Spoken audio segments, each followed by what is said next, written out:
Symbolism was a popular art movement during the end of the 19th and early 20th centuries, but there are many different styles within symbolism.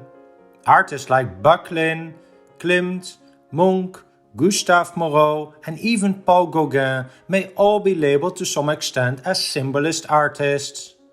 Last week's video focused on what symbolism represented, like that it does not focus on the thing but the effect an artwork produces, and that it is inspired by imagination, fantasy and intuition. This video will look at some different streams in symbolism and how it relates to some future art movements. Most people would consider Paul Gauguin a post-impressionist artist, but he could also easily be classified as a symbolist artist. And he also identified with that himself, as shown in this drawing by Gauguin stating "Soyez symboliste", translated as "be a symbolist". Gauguin expressed his artistic ideas using simple, plain colors and sought inspiration in a more primitive culture, in his case French Polynesia. Instead of basing his ideas on intellectual sources, he found inspiration inside his mind, based on the experience in a completely new culture and by focusing on nature. The idea was that by painting from his imagination, he created more emotional works, something that he considered a better way to express meaningful and symbolic ideas. The ideas of Gauguin would influence a group of French artists called Les Nabis during the last decade of the 19th century. They believed that a work of art should not be a realistic depiction of nature, but a synthesis of metaphors and symbols created by the artist, and they often used bright colors for that. Among the artists connected to Les Nabis were Pierre Bonnard, Paul Serruchet, and Félix Vallotton. In German-speaking countries, and specifically Austria, the impact of symbolism was also felt. Most noticeably through an art movement called the Vienna Secession, best known for the artworks of Gustav Klimt. The Vienna Secession is usually classified under the Art Nouveau style, which is associated strongly with works of artists like Alphonse Mucha.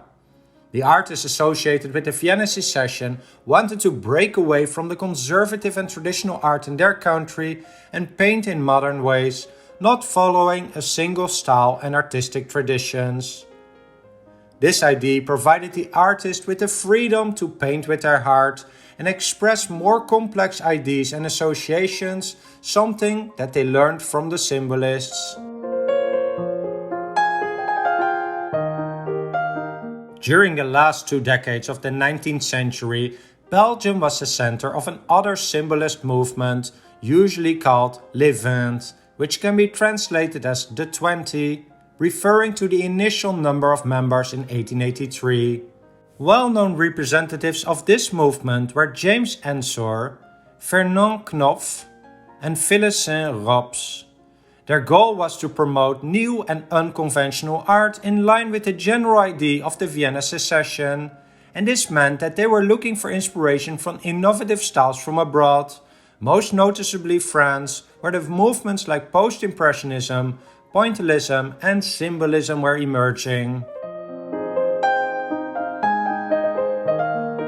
From the 1890s onwards, Russia developed its own form of symbolism in arts and literature. Perhaps even more than in other European countries before World War I, the political and economic situation in Russia was even more tense, and there was a strong desire for change within society.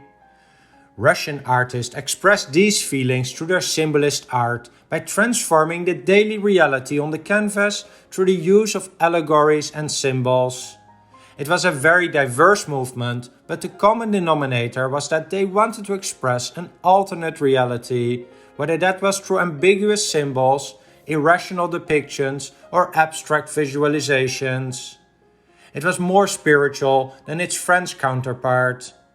One of the main proponents of Russian symbolism in visual arts was Mikhail Froebel, who tried to connect the earthly world with the heavenly world in complex ways.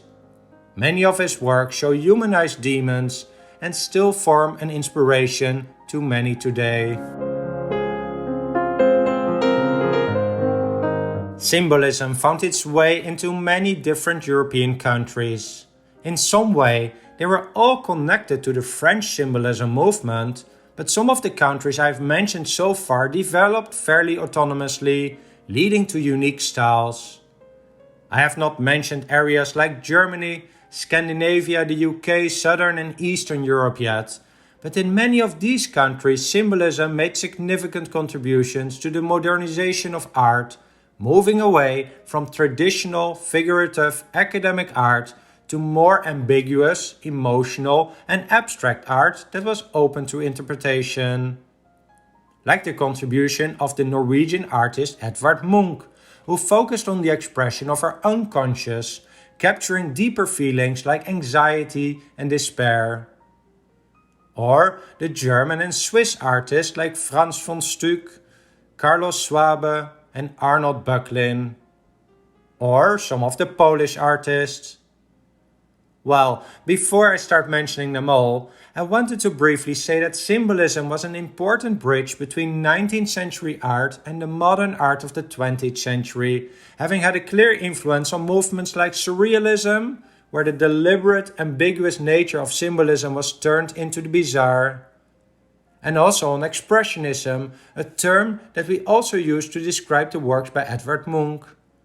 Symbolism has also led directly to the development of some of the abstract art. Artists like Piet Mondrian and Vasily Kandinsky are best known for their colorful abstract works, but they actually started out as symbolist artists. Their goal was to simplify the forms in their artworks, moving from somewhat ambiguous paintings that were open to some interpretation to completely abstract works with generic titles like Composition Number 13. And just like many symbolist artists, they did not give an explanation of what they depicted, and rather wanted the viewer to interpret their artworks in their own way, by connecting it to their inner feelings and ideas. Well, I hope you enjoyed this second video on the Symbolism art movement. If you haven't seen the first part, I can recommend it to you. Finally, if you enjoyed this video, please support the channel by subscribing, commenting and clicking the thumbs up button. I always appreciate your feedback, thoughts and questions. I'm curious, for example, which kind of symbolism art you are particularly attracted to. It could be the art from a particular country, like Belgian Symbolism, a specific artist, or maybe just a single artwork that speaks to you. I hope to hear from you.